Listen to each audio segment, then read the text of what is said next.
Okay, so a disclaimer off the top, I have no problem with 65-year-old farmers, so please don't write me any hate letters. Look, the point of this conversation right now is that language is incredibly important. So if I ask you to describe a farmer, a lot of you will describe a 65-year-old white male. Maybe they'll have overalls on, they'll be driving a tractor, they wear rubber boots. We have this sort of iconic picture of what they look like in our head.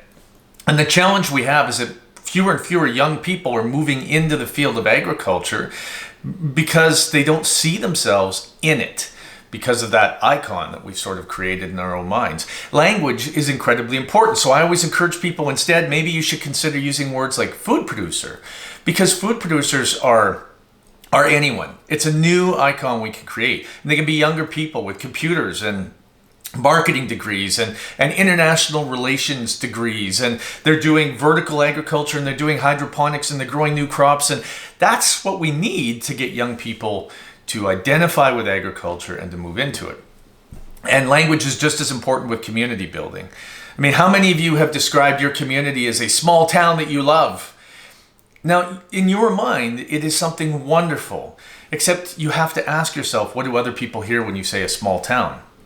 Oftentimes they think it's missing something. That's why it's a small town. It might be missing many things, like connectivity, which is really important, especially, post-pandemic, or more recreation, or more social activities, or walking trails, or instead of using the word small town, even though you're very proud of your small town, maybe try saying things like neighborhood or community, because those all say you have more than what we think the big city has, that it's a friendlier place, that it's more inviting, and that it's a network that we want to belong to.